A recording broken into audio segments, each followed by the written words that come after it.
Hello, Libra.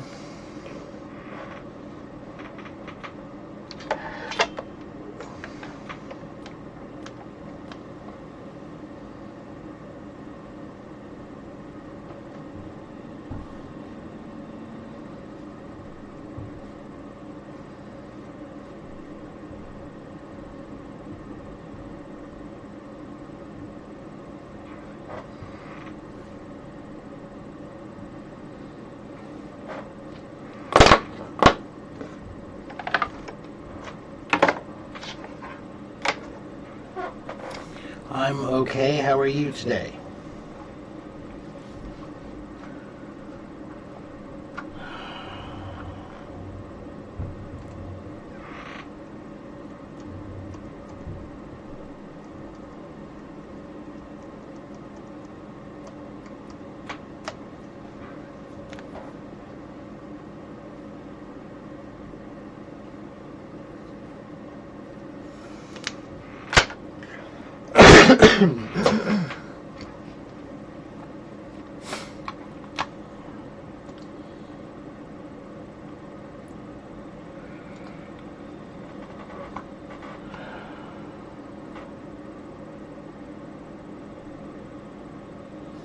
Is the lighting okay today? People said the lighting looked really bad yesterday. Somebody said the lighting looked really bad. So I changed the lighting a little bit today. I don't know if it's different. I don't know if it looks okay or not. Move my mic.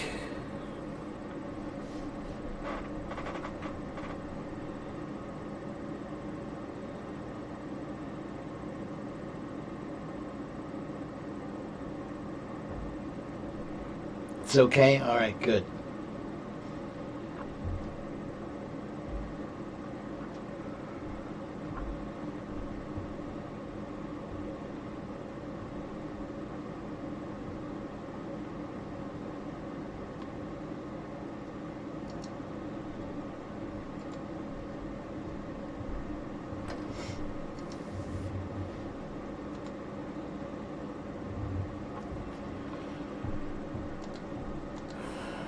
All right, if you have questions, you should ask me your questions. I'm going to do a few different things today. I want to show you guys. I'm gonna show you some things today, and hopefully, you guys will find some new information to learn from me. Hopefully. How's my dad? He's still not doing really well. His back is really bad. So every day he's pretty miserable. Every morning he wakes up pretty miserable, and it sucks. I hate having to help him because he's hurting, you know? In the morning especially. At night and in the morning. In the middle of the day he's pretty good. He says his pain is like a 2 in the middle of the day, but in the morning and at night it's like a 5 to an 8. It's really not good.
How do I understand the relationship between money and happiness? Which one matters more?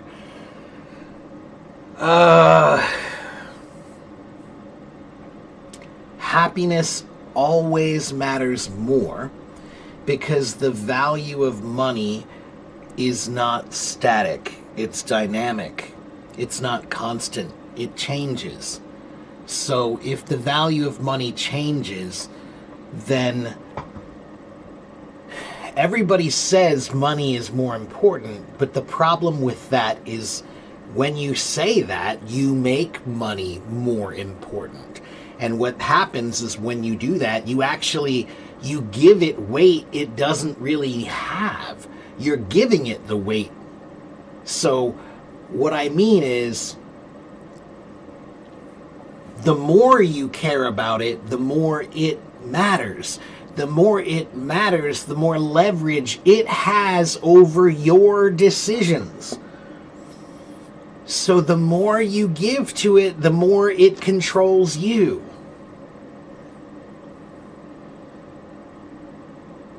So, it's a very simple question.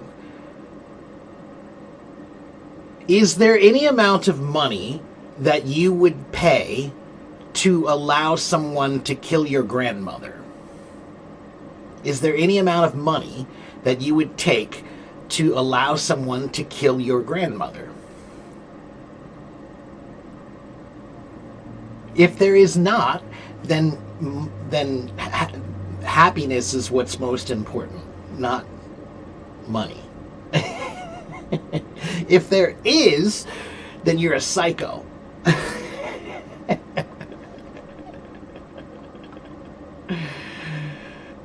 So there's my answer. Now, the next person, Honora Aras, you can't think in English. Did you read my article about thinking in English yet?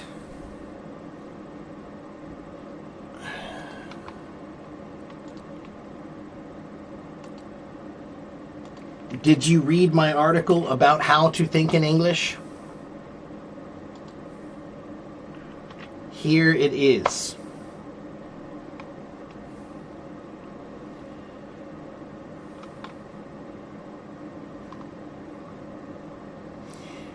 Well, I don't know about you, but there is no amount of money that I would take to allow someone to kill my grandmother. So, yeah. Hello, Doris. Hello, Asif.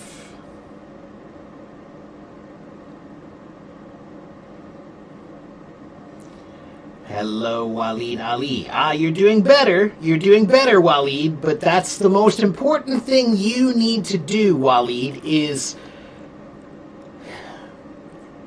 if you want someone to take you seriously about English, then the first person that needs to take it seriously is you. And if you are writing things that you know are wrong, if you know you should capitalize the I but you don't, if you know you should use a comma but you don't, if you know that you should use a period but you don't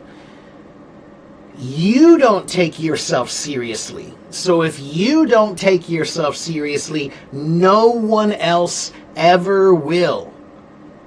Being taken serious, that begins with you. Being taken seriously, that begins with you. If you want anyone else to take you seriously about you, about your English, about anything you do, then you better show them that you are serious about that thing.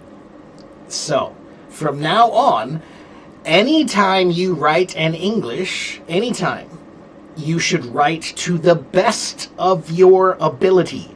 Never, ever, ever write lazily. Always write what you are capable of writing.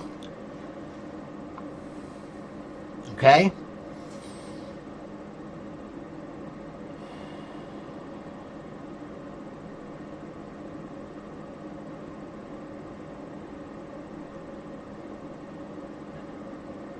I'm giving serious Thomas Shelby vibes with this hat.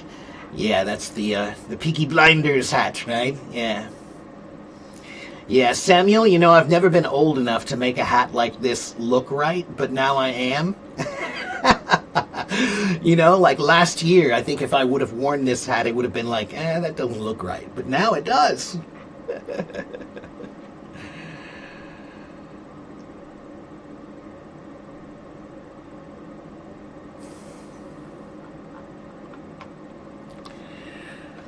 You're welcome. Okay, so again, if you have questions, please ask me. And I am going to talk about a lot of different things today. I'm a little tired today. I'm feeling a little bit slow. I woke up really early and I got started today at about 6 o'clock.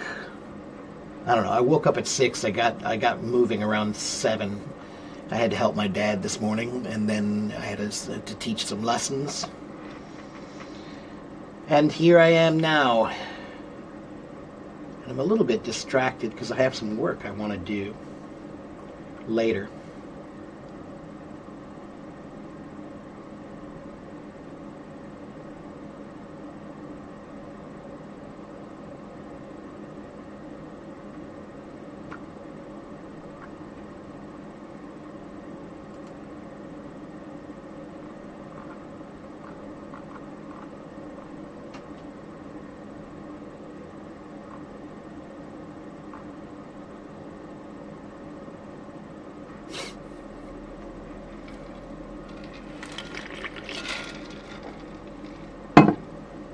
Okay, let's see. Can I explain inversion of subject? Inversion is just like math, essentially. So I could say, I want to go to the park today, or I could say, today I want to go to the park. Okay? Or,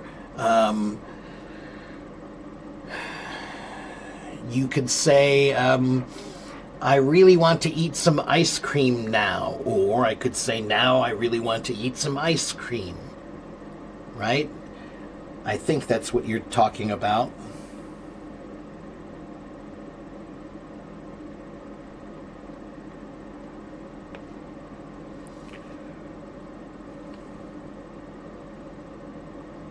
Or it's in its most simple form that would be like, are you going and you are going. Right? You are going is a statement and are you going is a question. But that's just inverting. Right? What's the difference between both, either, and neither? Both is what you say when two things are the same or together or true, right? So I like both chocolate and vanilla, right? Both of these are big. Throw both of these away. There are two things you're talking about, two, okay? That's a positive two, right? Now, either and neither is for a question. So if someone says, do you like chocolate or vanilla ice cream? You could say, either are fine.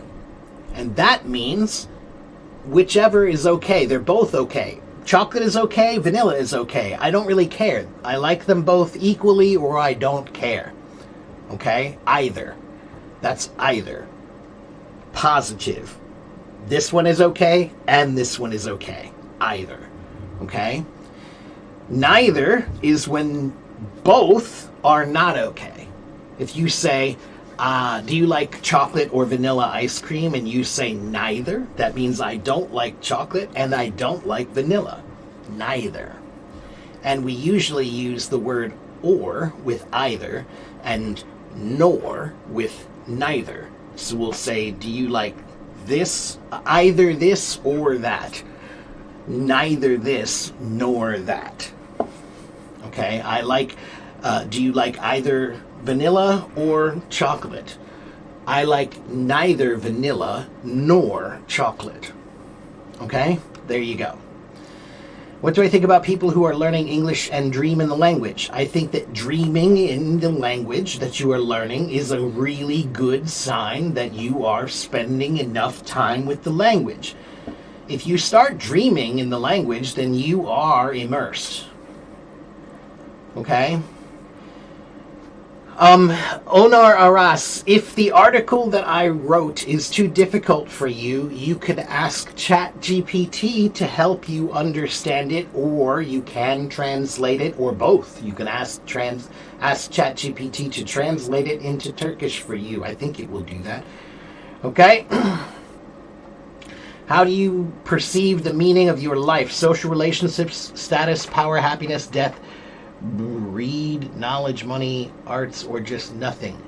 How do I perceive the meaning of my life?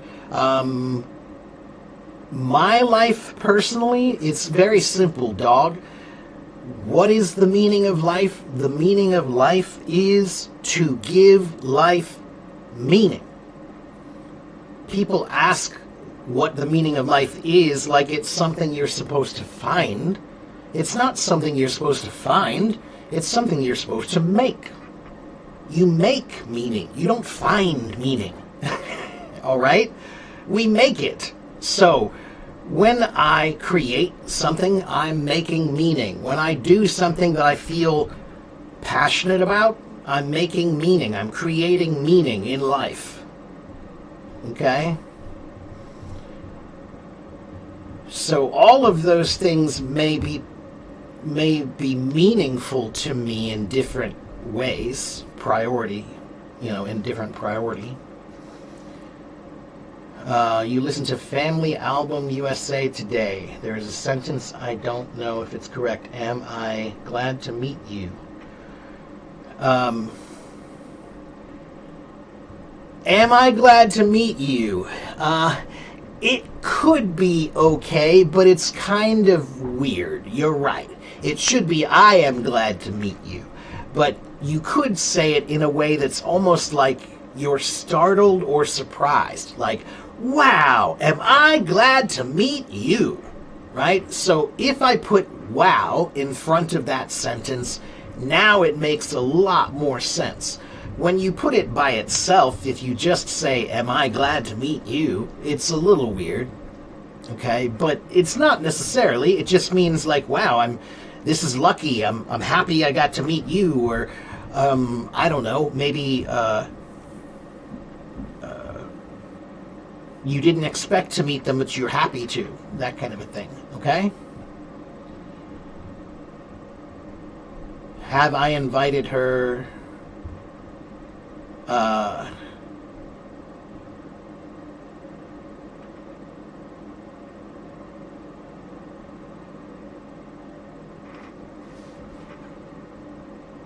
Yeah, it doesn't matter means either or nor.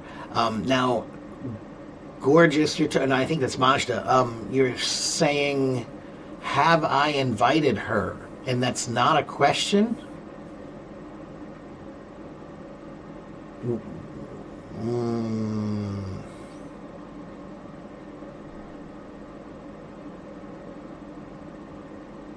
I don't think so. I don't think so, Majda. I don't think so. Throw Mama from the train. That's funny, Waleed. I just saw that on TV on my Tubi the other day. I forgot about that movie. I had forgotten about that movie. You learned relative clauses, why that cannot stand after a comma. Right. Yeah, but that's like advanced grammar that most people don't really pay attention to. That's grammar that you need for school. That's grammar that you need for anything really important or legally binding or contractual. But in real life, just understand that people do make that mistake often. Okay, please be patient while I try to explain these questions. The next question is, where does English come from? That's a big answer. I will try to give you a quick, short version. But to answer that question, I could teach an entire course, weeks of where English comes from. But I'll give you the brief 5 or 10 minute version, okay? Or hopefully less, maybe 2 minutes. Let's see if I can do it in 2 minutes. So, where does English come from? All languages come from somewhere, right? So English does come from England, okay? It comes from England, but not only England. Languages are developed by people, and people are a lot of mixes of different things, right? It's not just one people. There's always a bunch of different people involved, right? And in this case, we're talking about the early groups of it was the Anglos, the Saxons, and the Jutes. Those were the three main tribes, the three main groups. We don't have countries yet. There are no countries yet as we know them today. At this time, there are no real countries. It's just like territory, right? So there's people who claim territory. That's pretty much what they have, right? So, in England, there were the Anglos and the Celts. I forgot about the Celts also. And then just across from England, here's England here, and then there's the Channel, the English Channel, and over here is Europe. And right here across the Channel, there were two groups, the Saxons and the Jutes, and they came across over to England and then joined and mixed with those groups that were there, the Celtics and the Anglos, and they began the language. But then it was influenced by other groups. So the the Saxons and the Jutes, those were considered to be what we call Germanic tribes. Not from Germany, but because there was no Germany at that point, but it was the German area or region, okay? English is considered a Germanic language, okay? Because it does have a lot of influence from the Germanic languages, the tribes and languages, okay? But then there's other influence. There's also influence from the Northern European tribes. They were called the Norse peoples. Okay, so there's a lot of, like the word knife. Why does the word knife, why is it spelled K-N-I-F-E? Because it comes from the Northern European area. All of the K-N words, they come from there. There's a name in Northern Europe, in like Sweden. If you go to Sweden, you might meet a guy and his name is Knut, K-N-U-T, Knut. And you'll say, "Hi, Knut." Okay? K-N words usually come from Northern European Norse languages. But then there's also the Roman Empire. They pretty much controlled everything at that time. Anything around that region was controlled by the Roman Empire. And the Roman Empire used what language? Latin. So Latin has a huge influence on English because of the Romans. And then the English used to fight a lot with the French. They would go to war. For hundreds of years, the French and the English would fight back and forth. And any two countries who fight a lot, they're going to exchange language and culture. Because, for example, when the English would win, they would take over the French, and now the English influence would influence France. And when the French would win, they would take over England, and now the French language would influence England. So they would mix. Okay? And people got married, and there was a mix of cultures and all kinds of stuff like that, right? So English is a mix of languages. It began with some tribes in the English area, in the England area, okay? And then it was influenced by Latin and Greek from the Romans. It was French from the French, okay? And also the Germanic tribes and the Northern European Norse tribes too. So there's my quick explanation.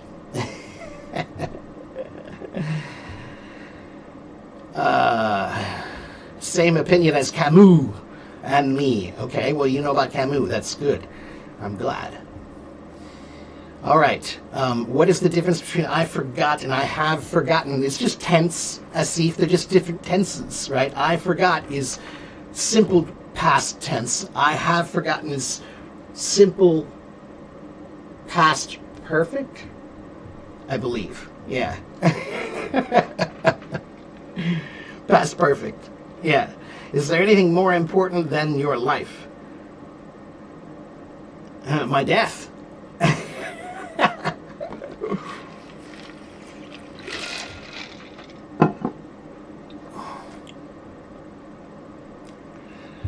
Okay, next question. Dennis. Hello, Dennis. Good to see you again. You'd like to seriously get my guidance on this matter? Okay. What's the question, Dennis? Do you want to ask me privately, or you want to come talk to me now?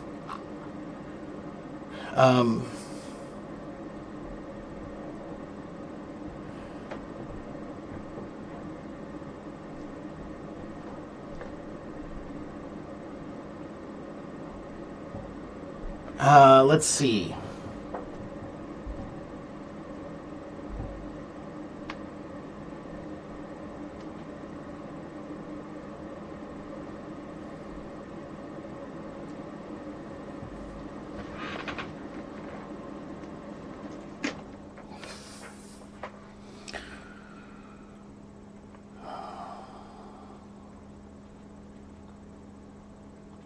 So you're talking about words like "had I known."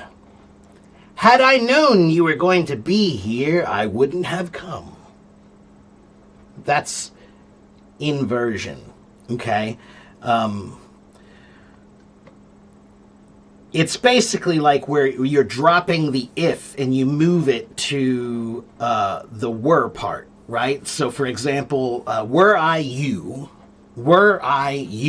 that's that form, okay? Or had I known, or should you arrive.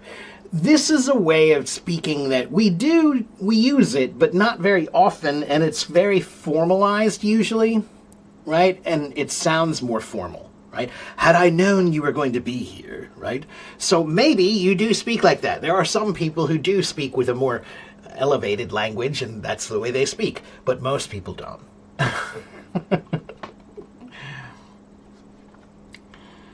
Latin is descended from Indo-European and English is descended from Latin. Well, kind of, yeah.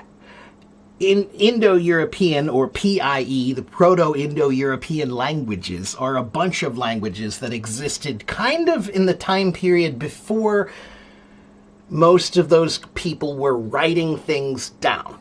So most of those languages don't have a lot of written knowledge. That's why we just call them the PIE languages. We just kind of group them together, right?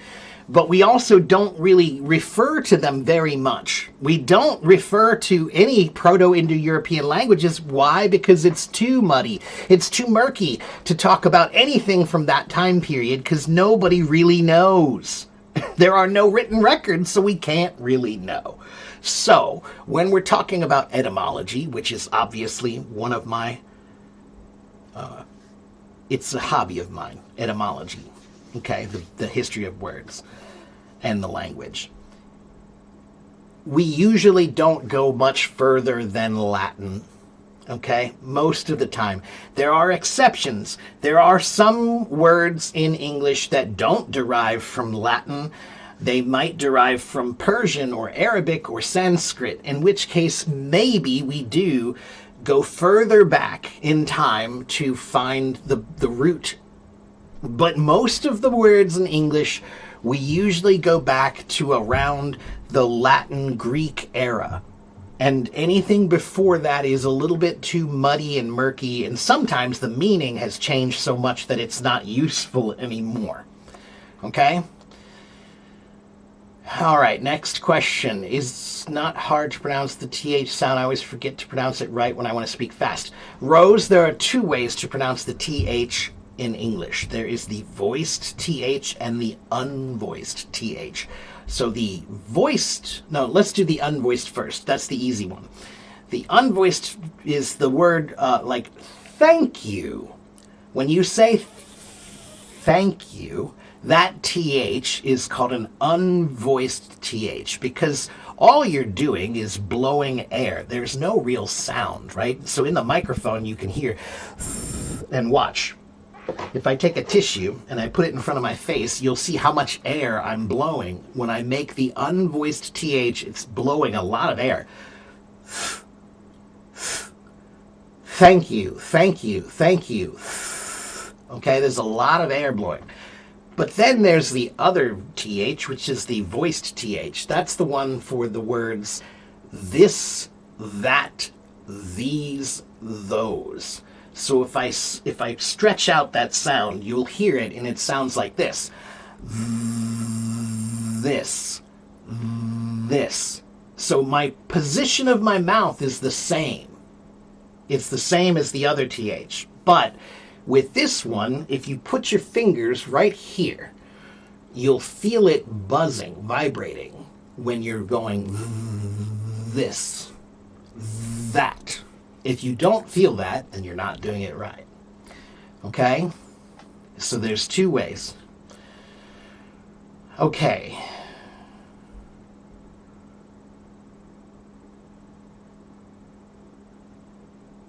I have forgotten it's present perfect. I said past perfect, didn't I? I'm sorry. I'm tired and I'm not awake yet.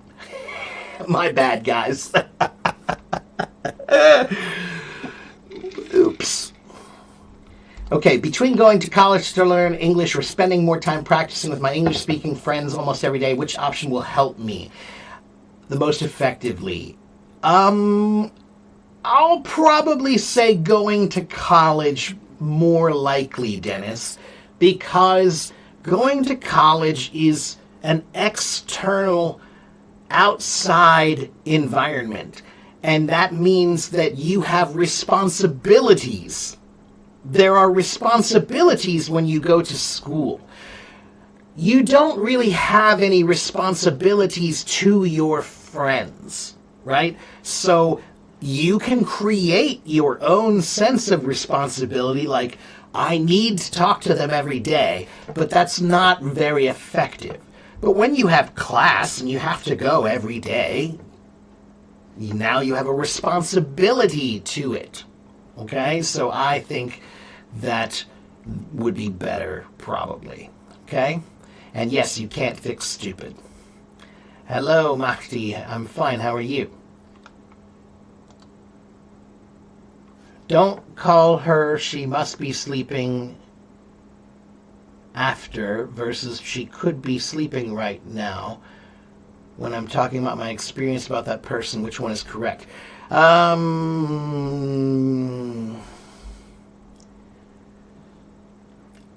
I would probably say don't call her she could be sleeping right now, or don't call her it's too late. Don't call her she's probably sleeping, she's likely sleeping. Okay? She could be sleeping. Remember, there's not just one answer here. There are many, many choices. Okay?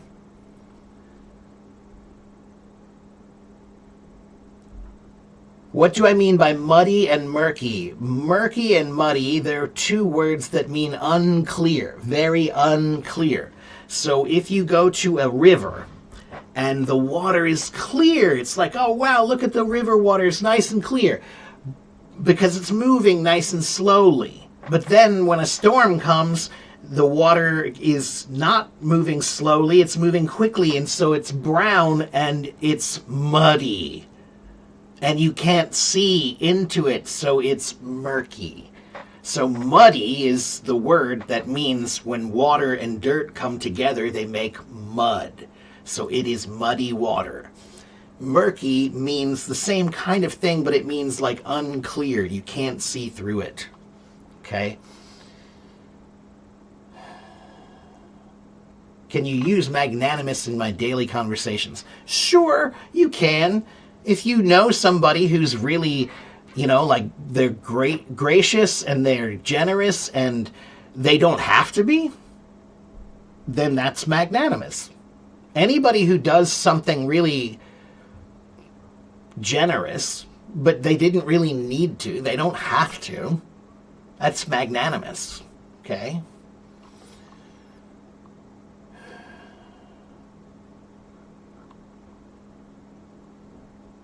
What's the difference between have and having? Well, that depends.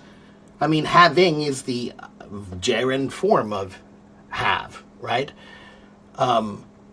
So I have $10.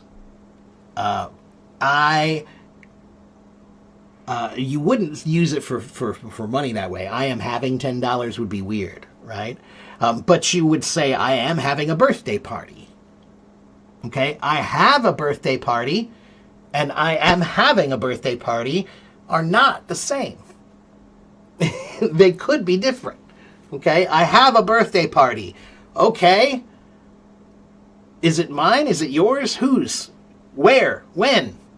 You don't really know. I am having a birthday party now says either now or in the future you are having a party. Okay? So context is everything when it comes to have and having. Okay? How did I celebrate the new year? I didn't do anything. New Year doesn't really mean anything to me. I don't really care about New Year that much. It's just another day. Okay, I'm trying to get everybody's questions, so please be patient. Govind wants to know, hello Govind. You have a question about simple, compound, and complex sentences. I know it's not easy to explain here, but is there any key to remember?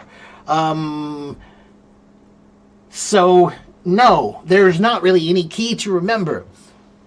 Complex or compound sentences basically just means one sentence that has many ideas in it, and you need to find a way to use the language to connect those ideas clearly with words like and or but, however, therefore, that kind of a thing, right? So when I was a freshman, I believe, maybe a sophomore in high school, I think my English teacher told me that the rule of English is, if you can, the best rule is to say only one idea for one sentence. That is always good. Okay, so if you just make one sentence with one idea, it's definitely going to work. Okay, but when you start adding more ideas, the more ideas you add, the more you have to be careful about how you add them. Did you use a comma? Did you use the right connecting words, linking words, right? To help you carry the ideas together. And this is a very common problem, especially for Chinese people. If Chinese people are writing English, many times when they write English, their sentences are too long. Because in Chinese, you can have a very long sentence with many ideas in one sentence. But then when you translate that sentence to English, it's going to be too many ideas in one sentence in English, and you'll need to break it apart into a couple or at least use punctuation. Okay? That's a difference in the languages. How effective is shadowing? Shadowing is effective, but you have to shadow the right person. And I have an article about that, so I will give you my article. The article I have is, where is it? Shadowing. Here. Read this article about shadowing. Shadowing is great, but shadowing is only great if you shadow someone great. If you shadow someone who's not good, that's not a good thing. What is shadowing? Shadowing means learning from someone, studying someone. You say, oh, wow, he's really good. I like him. I like the way he speaks. I'm going to shadow him. That means I'm going to watch and listen to him and learn about how he speaks. How does he do that thing? Why does he sound that way? Is it his vocabulary? Is it his pronunciation? What is it? So if you are shadowing someone who speaks well, then it's good. If you're shadowing someone who doesn't speak well, then no, it's a terrible thing. It's like learning the bad things. Okay?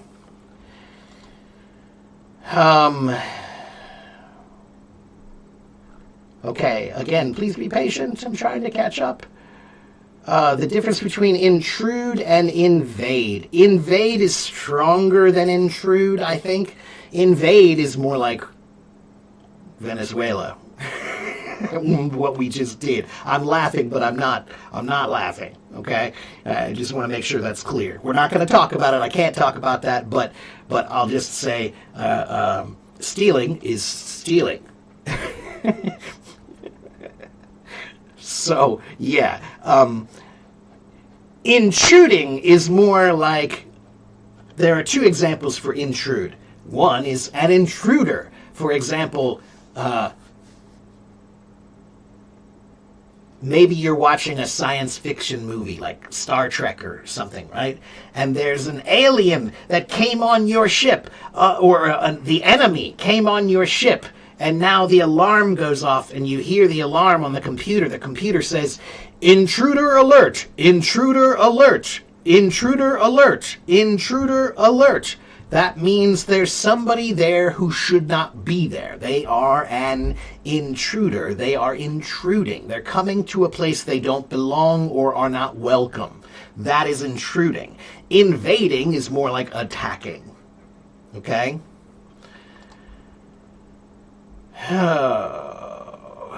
Used to describe possession, experience, and action of progress having. Right. Thank you, Jason. Hello, Lynn. What's about trespass and encroach and obtrude? Okay, so trespassing is when you are a place where you're not supposed to be. Usually it's a legal term, right? So if I have a sign and I put it on my land and it says no trespassing. Now, if you come on my land, if my sign was clear, if it says no trespassing and you're on my land, you are breaking the law, and I could call the police and say there's a trespasser. They're on my property. They're not supposed to be here. Okay, so to trespass means to pass into a place where you are not supposed to be. You don't have the right to be there. To encroach is more like to creep up on, right? So like, this is your space and this is my space. But now I'm going to creep over a little bit more. And then 5 minutes later, I'll creep over a little bit more. And 5 minutes later, I keep creeping over. I am encroaching on your space. Okay, so it's kind of like invading, but in a more like a subtle, slow kind of a way to encroach. It's almost more like to intimidate, right? Like you come up on top of someone. Okay? And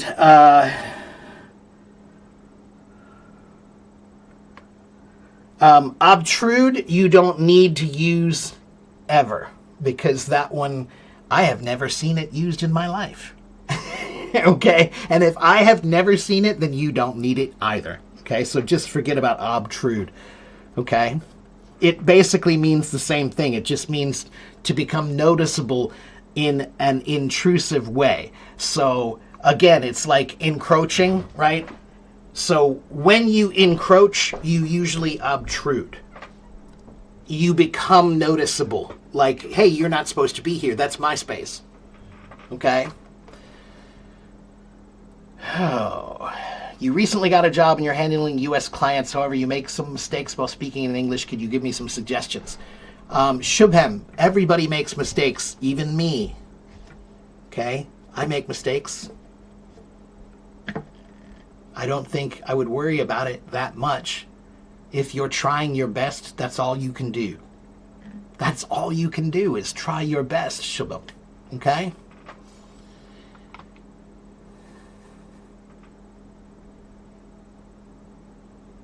I've been shadowing with audiobooks. Well, that's one way to shadow, but shadowing is best.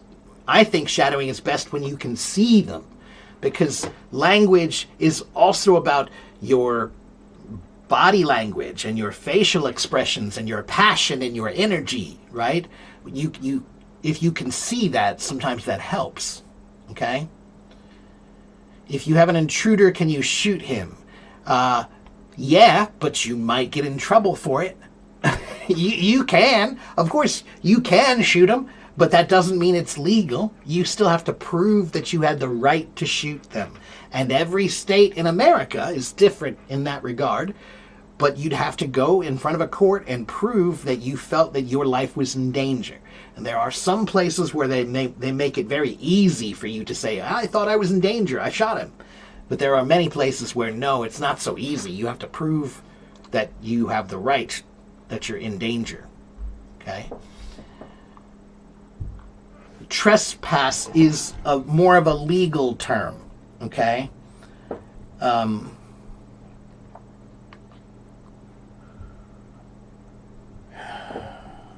The two most common places that we hear the word trespass are, like I just talked about, trespassing on property. That's a legal term.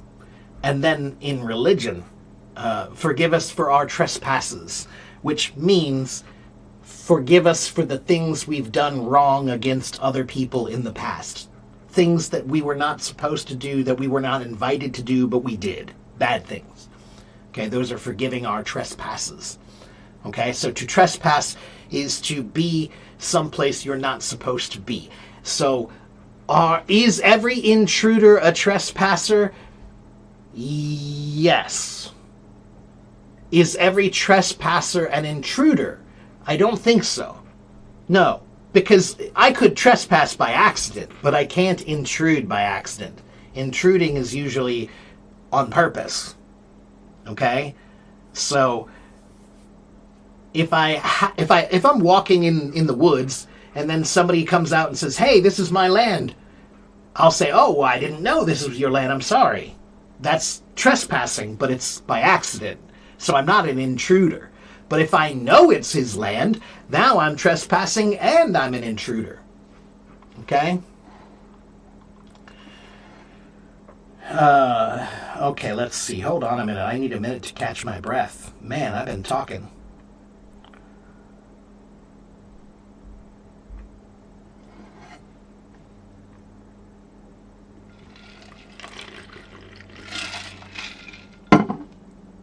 Do I know Andrew Huberman? No, I just looked him up, and I'm not familiar. He's from Stanford. He's a neuroscientist. That sounds interesting. He looks like an interesting guy. He's a muscly guy for a neuroscientist. He looks more like a bodybuilder.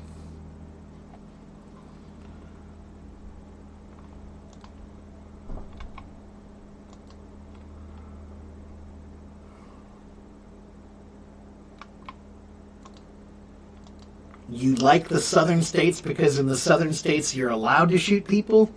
Well, that's not a good reason to like the southern states, although there are not many good reasons.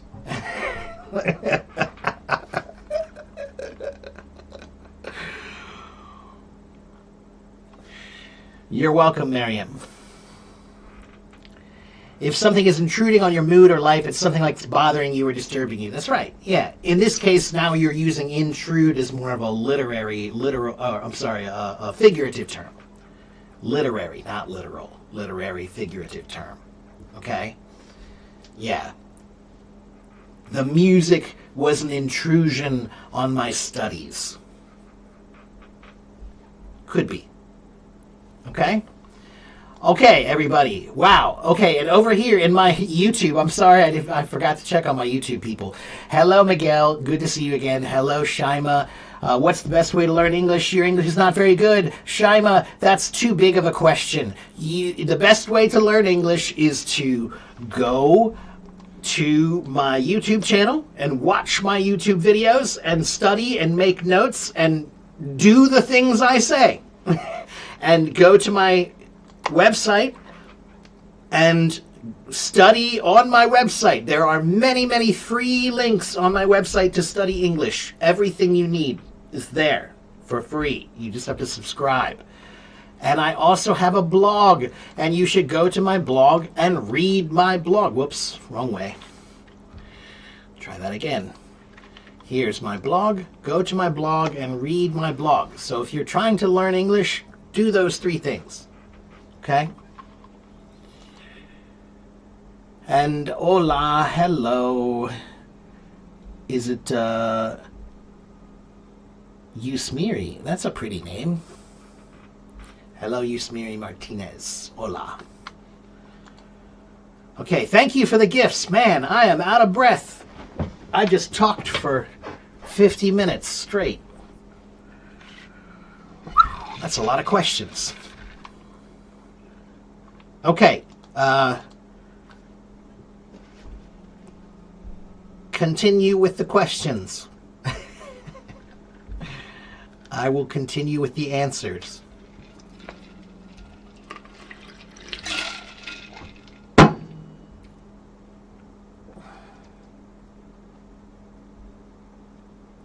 So why am I supposed to know about this Huberman guy? Just because it looks like he's got a podcast? I guess you like his podcast?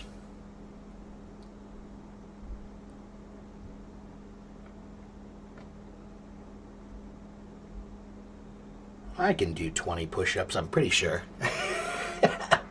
I don't know, maybe I can't anymore. I'm getting fat. He does 20 push-ups every day. This guy, this Huberman. That's not that hard. You should do it 5 times a day. He's 50, he's my age. He's the same age as I am. And they're calling him a grandpa. That's hilarious. Marketing. Anyway. You like the American lifestyle, especially the one who's rooted in American Wild West and cowboy culture. Waleed, that's cool, but I have to tell you, first of all, there really is no cowboy culture anymore. Not the way you know it from TV and movies, okay? First of all, there is none of that anymore at all, okay? Not really. I've been out west many, many times. It's not like that, okay?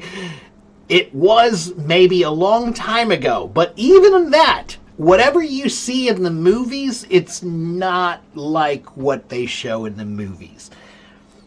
What they show in the movies is their own little fantasy version of what cowboys were like, okay? So it was a very romantic idea of cowboys, okay? In reality, it was not that romantic. Okay? You have to remember that when they make a movie, they have to make it look exciting, they have to make it look interesting, and they have to make a picture that they have in their head. That's what they're making. That doesn't mean it's real. That doesn't mean it's what it really was like. Okay? Just as long as you understand that. Okay? I like old cowboy movies too. I have a bunch of them saved. And I like to watch them, old westerns. They're fun to watch. But I watch them the same way I would watch a movie about dragons. Because they're about equally real. Okay? When you watch a movie about dragons, like Game of Thrones is just about as equally real as most western movies are. Okay? Just as long as you understand that. You want to know if he'd be good for shadowing? Probably, but let me listen to his voice very quickly. Let me see if I can hear his voice. He's a neuroscientist from Stanford, and he does TED Talks, and he talks regularly online and a podcast, so probably he's a good speaker, but I have never heard his voice before, so let me just check his accent and his pronunciation and his pacing. Let's see. Give me a minute here to check on that. I mean, if he's a neuroscientist from Stanford, he's probably talking about some cool stuff, which is good. You know, I listen to a lot of TED Talks. I think he did a TED Talk, so, you know, that's good. All right, let's see. That's him there. Not at all. Cortisol has been labeled a stress hormone, and it is involved in stress. You have a bout of stress, you get a spike of cortisol. He sounds pretty much like me. Cortisol, like other steroid hormones, is bound. Just listening to him for 10 seconds, his accent sounds pretty standardized like mine. Okay, I'm from the Midwest. I'm from Cincinnati, Ohio. My accent is actually the Midwestern Ohio accent. The Mid-Ohio accent, it's called. There's 3 accents in my state. But the Mid-Ohio accent is the kind of the most bland or neutral, I should say, the most neutral accent of almost all of the accents. It's close to the IPA pronunciation, the way I'm speaking now. And he sounds mostly like that. The only thing I would say is he doesn't enunciate very much. He's not unclear. He's pretty clear, but there are other people who do speak more clearly. Enunciation, I think, is one of the most important things you should look for when you're trying to find somebody to shadow. Okay, that's why it's usually actors. Actors are great. And when I mean actors, I mean real actors. I don't mean Brad Pitt, No offense to Brad. He's a pretty guy. He knows it. Okay, he's a pretty good actor. But he's not like a Shakespearean level actor, and I think he would admit that. All right? When you're a stage actor, on a stage, in a theater, there are no microphones.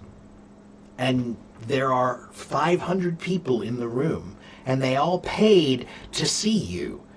So you must speak clearly so that they can hear everything in the back of the room. Okay? So if you're on stage and you say, Romeo, Romeo, wherefore art thou, Romeo?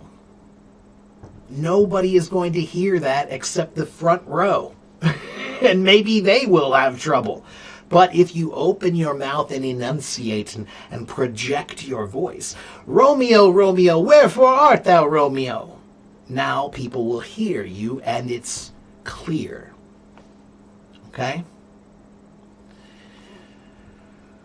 What do I think about the pidgin accent? I don't really think anything. It's an interesting accent. I don't really think anything about it, though. Why should I?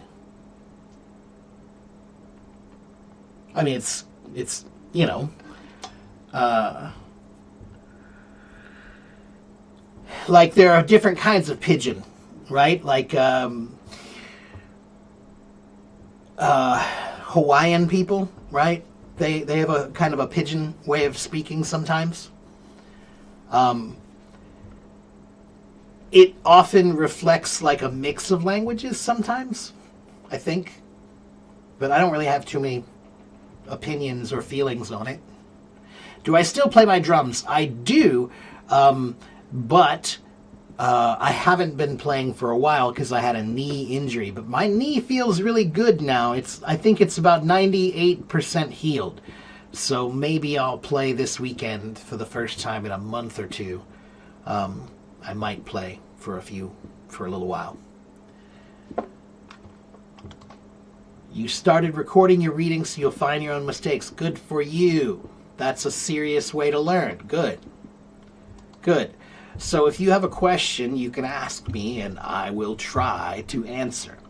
I don't promise to have answers. I don't know everything. But if I think I know something or I think I have an opinion that might help you, then I will try to give you that opinion. Okay? But occasionally, I might say, I don't know. Because anybody who's really trying to learn or teach should always be able to say, I don't know. There are some times when you don't know, and you should say that. You shouldn't try to answer. Okay? That's like ChatGPT. Sometimes ChatGPT doesn't understand one simple thing, which is that if you have information, but the information is not clear or muddy or murky or confusing, then maybe you shouldn't give an answer. You should say, I don't know. But ChatGPT never says I don't know because they programmed it not to. They programmed it to always give an answer, and that's why it hallucinates and lies. So the problem is not with ChatGPT. The problem is with the way they programmed it. And do you know why they programmed it that way? Capitalism. Because capitalism doesn't like I don't know. You can't get paid if it says I don't know. It has to always say I know. That's how you get paid.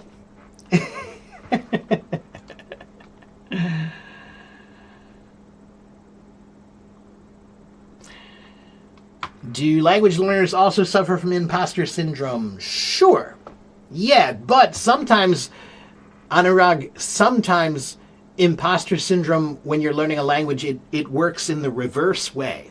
Sometimes imposter syndrome is a feeling like, I'm not good enough to do this, nobody should believe me, who am I, right? Right? Who am I to tell anybody anything, right? But sometimes when you learn another language, you actually gain confidence. Where you, in that other language, suddenly you feel like you have a voice that you didn't have in your own language. That does happen occasionally.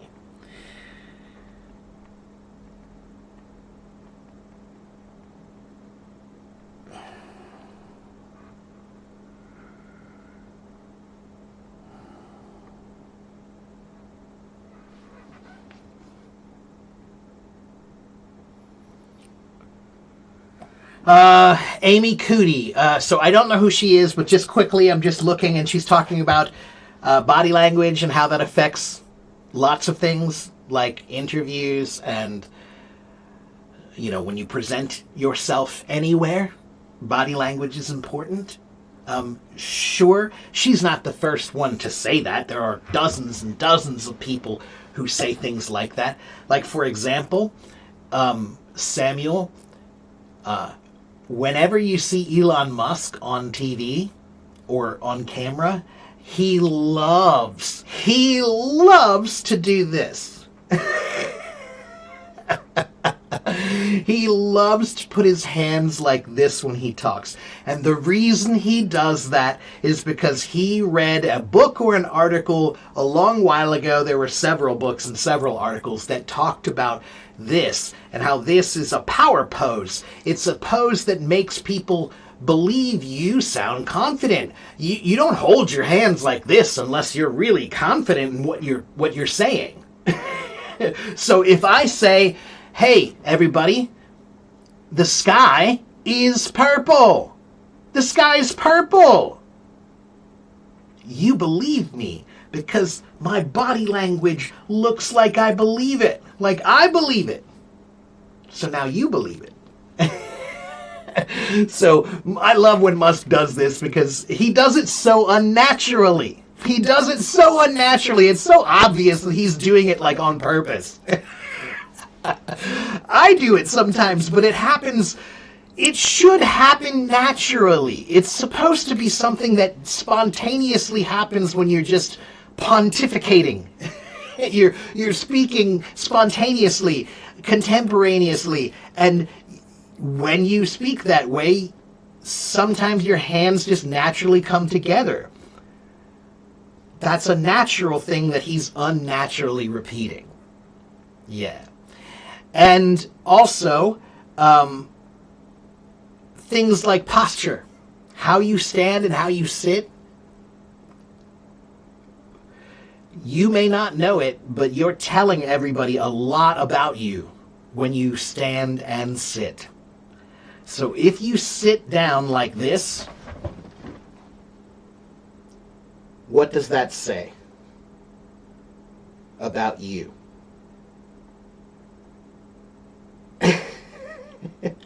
But if you sit like this, what does that say about you? Right?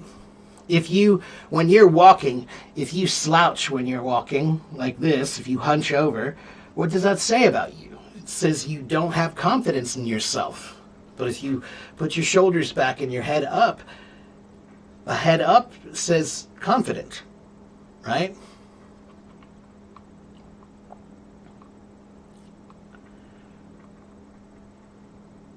Okay, next question.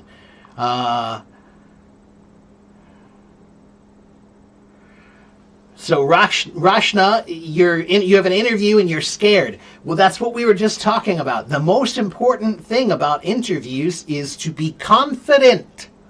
So when you go to an interview, what is an interview? An interview is very simple. An interview is when someone has a problem and they are looking for a solution. That is what an interview is. For a job, at least. They have a problem, and they're looking for a solution. So you need to look like you are the solution.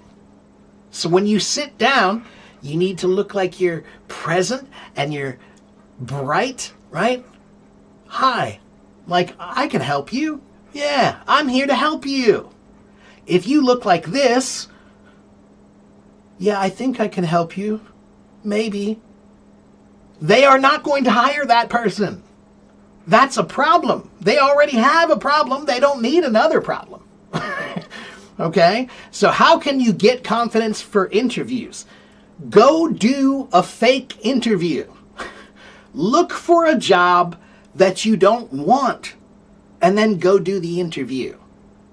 You don't care because you don't want that job anyway. So you're just doing the interview so that you get interview experience. And now you'll be more relaxed and confident because you've done some interviews. All right? Most of the people know and understand English language, but still most of the people want to learn this language. Why is that? Your thoughts? Jinkya, most people don't know English. It's not the most popular language in the world. Spanish and Chinese are both more popular. They're more widely spoken. But English is the most common language that is learned for communication internationally. So if I go to China, can I find somebody in Beijing who speaks French or Portuguese? Of course I can. Of course I can find somebody who speaks Portuguese or French. But can I find somebody who speaks English much more easily? Yeah. Okay, so English is what we call a lingua franca. Lingua franca means common language. Okay, it's a language people use to talk to each other. And why is it the most popular? Because it's popular. That's it. It's popular. It's in movies. It's in TV. It's in entertainment. It's video games. It's just the cultural language now. It's not a language. English is an international language, and it always has been in America, because America is a place where international people live, right? My grandmother came from another country. That's international, right? So we have a bunch of people here who came from other places. So it's an international language already here, okay? Thank you very much, Cherry. Do you get confidence by pretending to? Well, yeah, that's why we say fake it till you make it. Fake it till you make it. It means if you're not confident, fine. Okay, you are not confident. I get that. But can you pretend to be confident for 30 minutes? Can you pretend to be confident? Then can you pretend for an hour to be confident? And then can you pretend for a day to be confident? And then can you pretend to be confident for a week?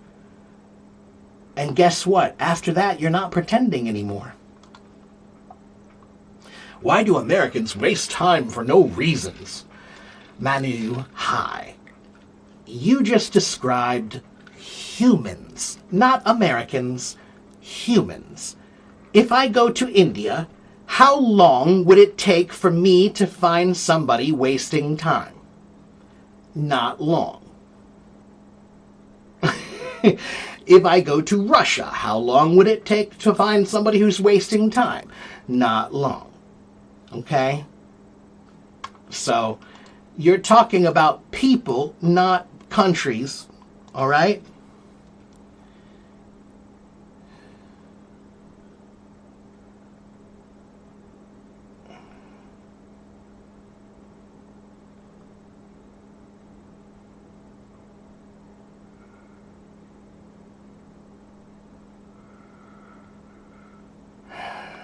Okay, Muhammad Jamal, how to improve practice.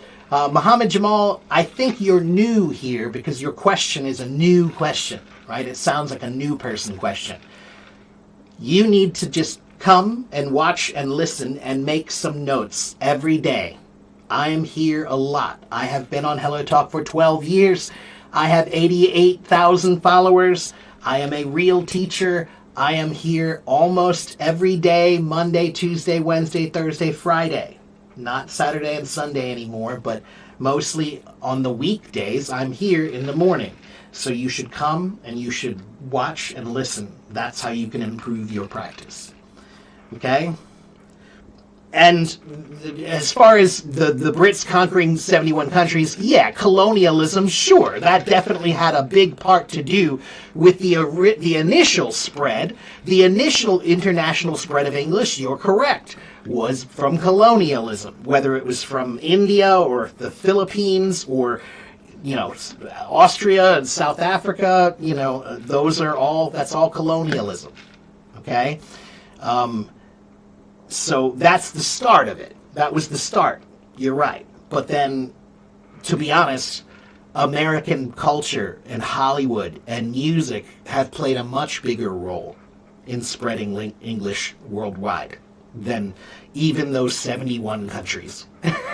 Because everybody in the world knows Michael Jackson. Everybody in the world has heard of the movie Top Gun and, Tom Cruise. Okay, so that's why. Okay? You feel confident when you're talking with your language partner, but it doesn't feel that way when you speak with others. What should you do? You just need to keep doing it. You just need to keep doing it. Okay? It's like performing. Okay, Anurag, you're performing with your friends, so it's comfortable because you're performing for people you know. But when you perform for people you don't know, now it's a different different feeling, right? So if I play drums with my friends, I don't worry because I know them. But if I play drums in a bar or a club or in a concert, now I'm playing for people who don't know me. So it's a bit more pressure, but you just have to do it more, okay?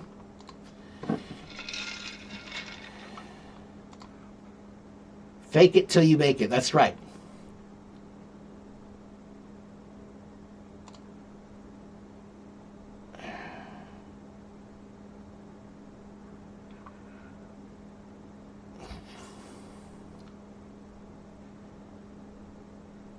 Okay, I will not answer you in private. I am a teacher. I am here to help everybody. If you want help with your English, come, listen, watch, learn. Come, listen, watch, learn. I am not going to teach you for free. Privately? No, sorry. This is my job. I teach everybody here because I want to help everybody. So if you want help, come, watch, listen, learn. Okay?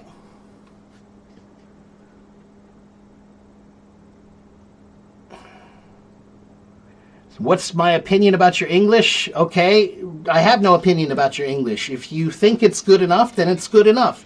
If you think you can improve, then improve. Why does USA not encourage their own native languages? We do, but they're not practically useful, right? Spanish would be one of America's native languages, the U.S. of America. That is one of our native languages. That's why Los Angeles is Los Angeles, because it was originally a Spanish city. It was a Mexican city. Okay? But when it comes to other languages, like, the Native American languages, like Iroquois or Cherokee, we don't encourage learning them because they're not really practical to learn. They don't really have a lot of practical value in everyday life unless you're from that culture. Okay? That's just a matter of practicality, of course. All right, you can go away. Why?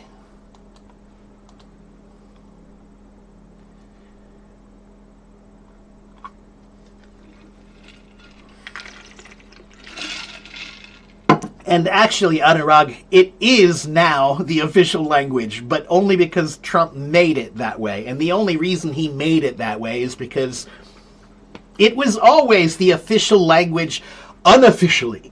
It was the unofficial language forever. We all knew that, but we didn't make it an official language. Do you know why? Why did we not make it an official language? in America. Why didn't we do that? Why not? Not because it's the de facto language. Why did we not declare a language?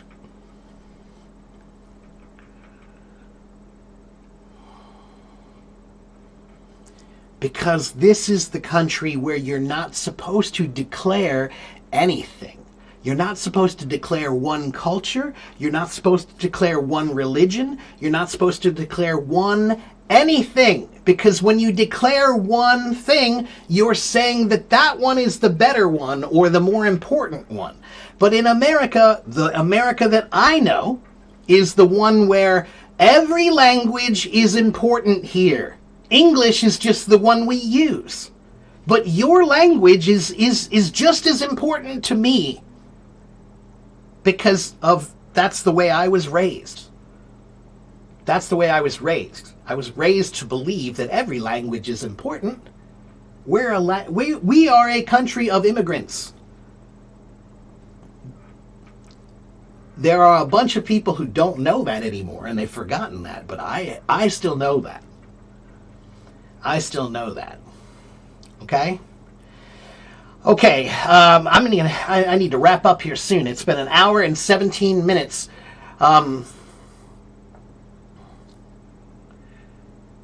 Okay, again, Rasol, I have 88,000 people want to talk to me and ask me questions, and they do it here. So if you want to ask me a question, you can do it here. All right? I cannot answer. I get 100 messages every day. I can't answer them.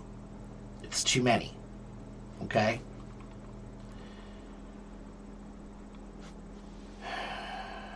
Indian English is present kind of mixed. Right, Chinese, in China it's the same way. I have met many Chinese people who they grew up learning English with British English in school. But then when they got older, they gravitated more towards American English because they liked American movies and TV shows and music. So they have kind of half and half British and English, American English and British English mix. It's kind of cool, actually. It sounds interesting. Yeah. They're looking for a solution, and you need to be that solution. That's exactly right. That's exactly right. Okay? All right. Navajo, Cherokee, again, like I said, I know, like the word Ohio, Ajinka, the word Ohio, the state that I'm from, it's what language is it? Choctaw? I think it's Choctaw, if I remember right. And it means beautiful river or great river. Because why? Because we have the Ohio River. It's a big river. It's a big, beautiful river. So that's what Ohio means. Chicago. The word Chicago means land of onions. And that's what it means. It's a Native American word that means land of onions. I can't remember what language. There are like 25 or 30 different tribes, maybe more than that, So.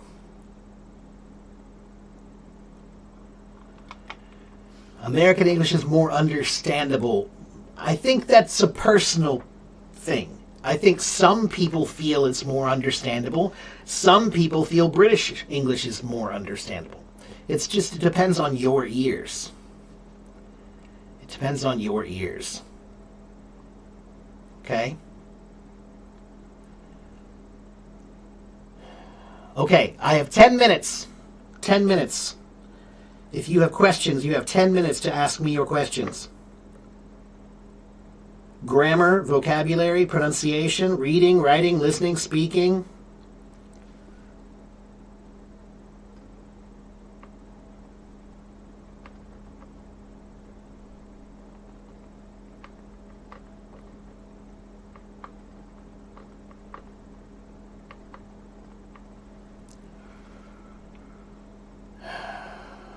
How to understand Chris Tucker English. Don't. Anurag, don't.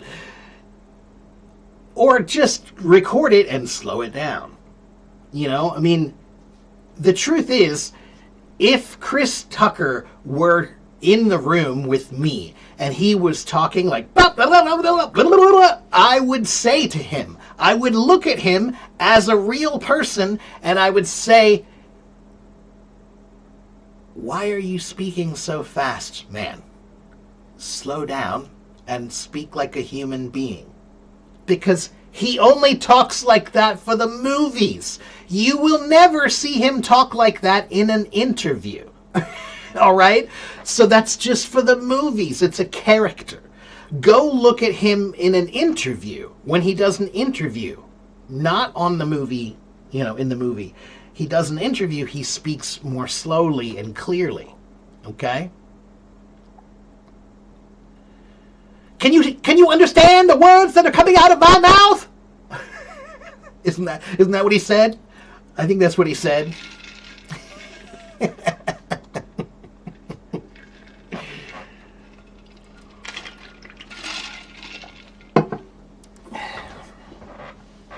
The easiest way to learn English. I don't know. I don't do easy. I don't do easy. I do best. I do best. I don't do easy.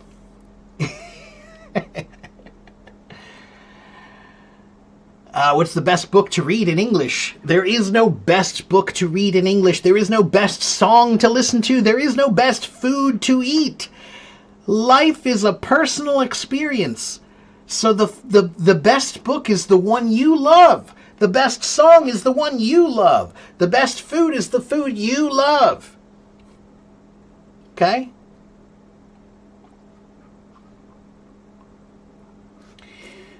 When you feel low energy, how do you contain your goals? Laura, sometimes you need to feel low energy. Life is up and down and up and down. And that's normal. Okay? I don't know how anybody just stays here in the middle all the time. I can't. I have good days and I have bad days. So some days I feel good. Today I feel good. Great. But next week I might not feel good. Maybe I'll feel down or low or tired or burned out.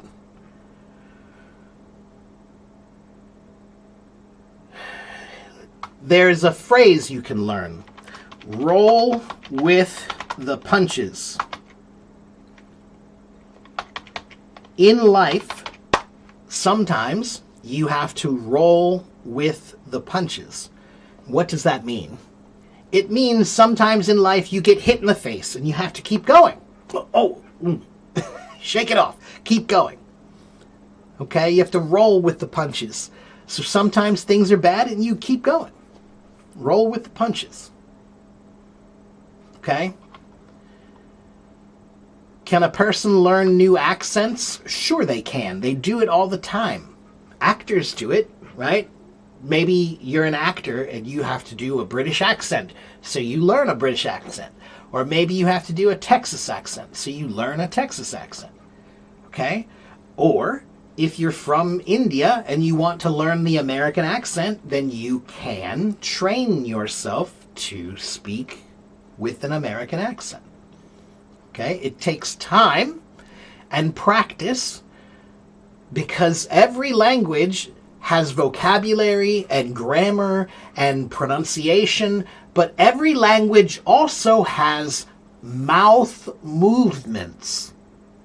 Every language has mouth movements that you have to learn. So for example, in Russian, you have to know how to do that nya, that y sound that comes with Russian, right? Or in Arabic, you have to know how to do that right? That kind of guttural sound, right? And when you roll your R, you have to say the Arabic R, which is like a single twirled R, right? Or in Chinese, when you say the word is in Chinese, you have to use a position in your mouth, sure. And it's a very unique position that's different than English. There is no position like that in English. Okay, and in Chinese, they don't have any TH sound in Chinese. There is no TH in Chinese. So Chinese people always have trouble with the TH sound because they need to learn that mouth position. They have to learn the feeling of how that mouth position is. Okay? Okay, next. How many punctuations are there? I don't know. A lot.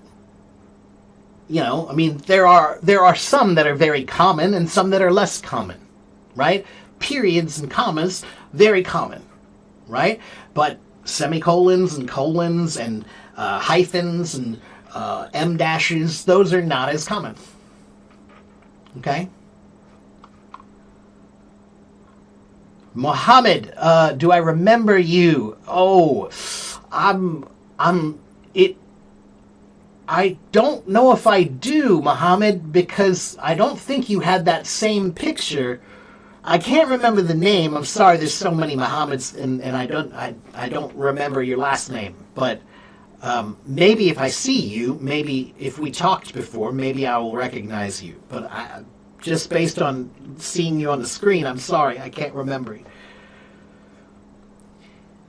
Through thought, though tough, you find them difficult to pronounce. Right, you find them difficult to pronounce because of the way they're spelled, but the way I just pronounce them is the way. Through. Thought. Though, and tough. The last one just sounds like T-U-F-F, tough. Okay?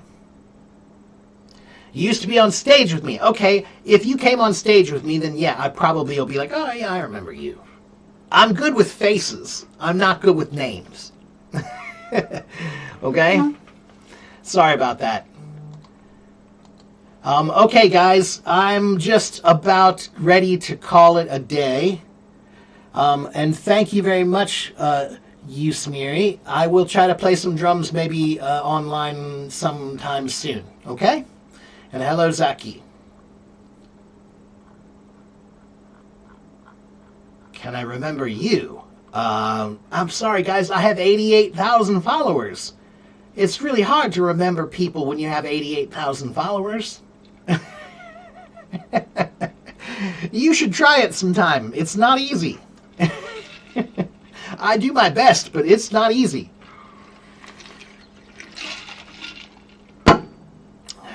I need to practice. Can you advise me? Yes. My advice is come here, watch, listen, learn. Okay? Come, watch, listen, learn. Come, watch, listen, learn. Come, watch, listen, learn. Here is my YouTube channel. Here is my website. And here is my blog. If you want to learn English, you should watch my videos. If you want to learn English, you should go to my website and study the links. If you want to learn English, you should go to my blog and read the articles. Okay?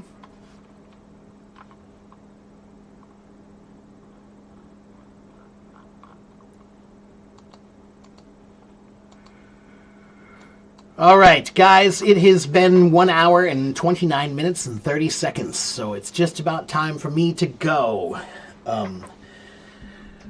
Good night, sweetheart. Well, it's time to go. Ba-doom-doo-doom.